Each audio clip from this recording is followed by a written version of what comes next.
We've got two functions here, f of x, which is x squared minus 4, and g of x, which is 5x plus 4, and we want to find f plus g evaluated when x is 2. So this f plus g just says that we should add these two functions. So if I write this as f of x plus g of x, another notation for this is just f plus g of x.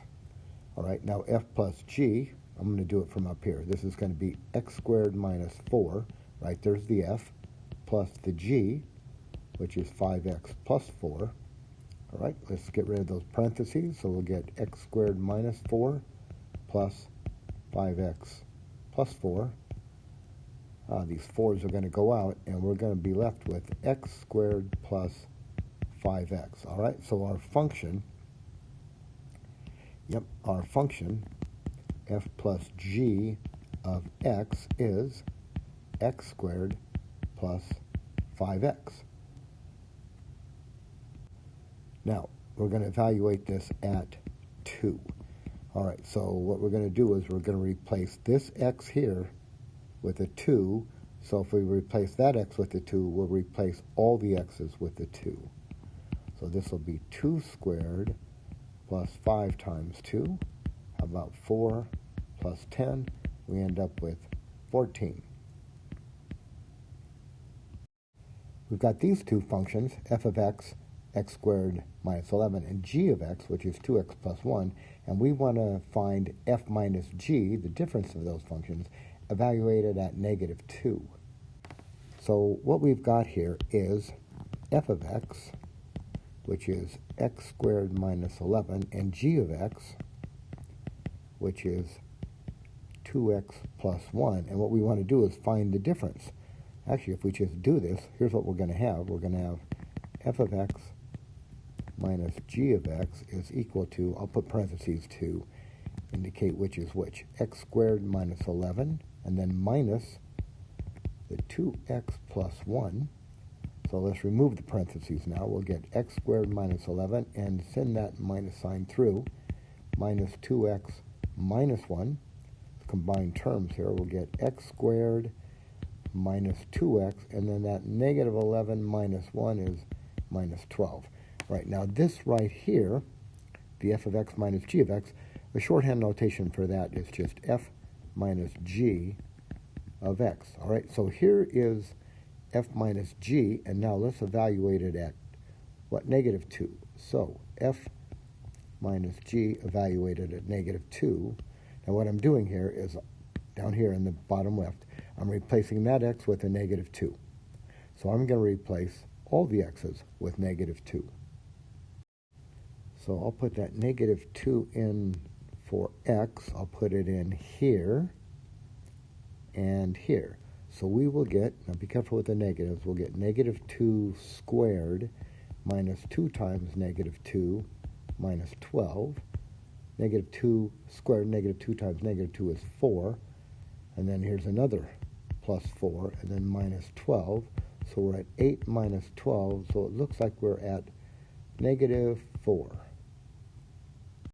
We've got two functions here, f of x, which is x squared minus 5, and g of x, which is negative 5x plus 3. And we want to find the quotient of these functions evaluated at 3/5.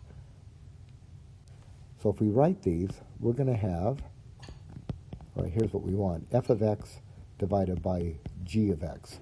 All right, this is going to be, now f of x is that x squared minus 5 over, what, negative 5x plus 3.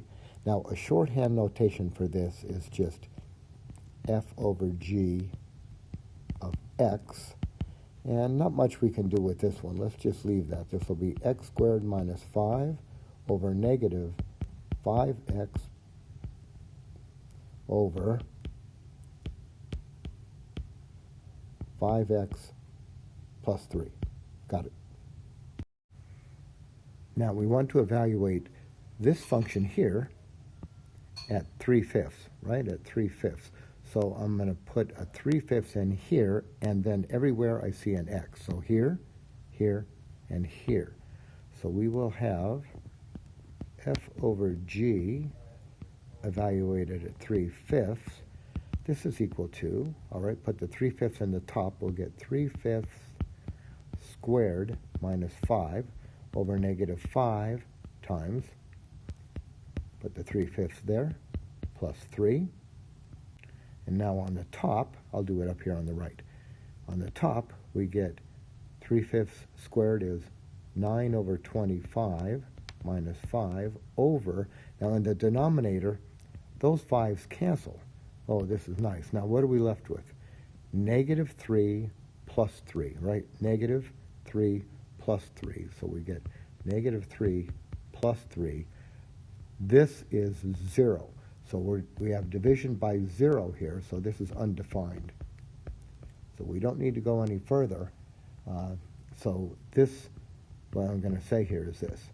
F over G of 3/5 does not exist. Or if you like, how about DNE?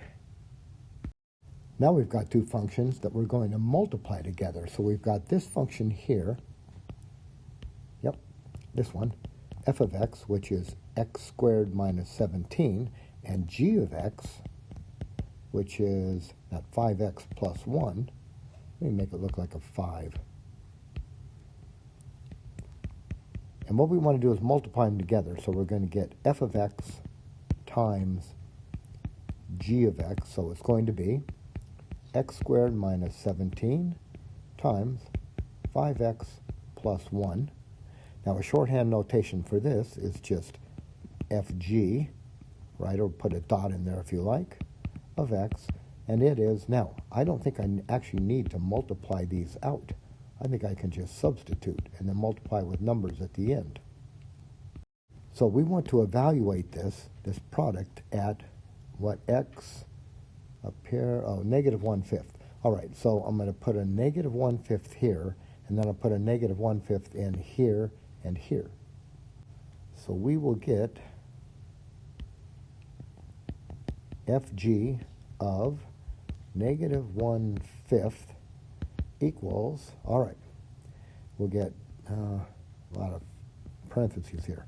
Negative 1/5, let me write that a little bit clearer. Negative 1/5 squared minus 17 times 5 times negative 1/5 plus 1. Now, before I go any further and do this, I just happen to notice this. You see this right here? Look at this. We have 5 times negative 1/5. Those 5's are going to cancel. And then I'm left with negative 1 plus 1. Right, so this part right here is 0. And 0 times anything over here, whatever this is, doesn't matter what it is, the whole thing is 0. All right, so we got a little bit lucky here. So here's our conclusion, that fg evaluated negative 1/5 turns out to be 0.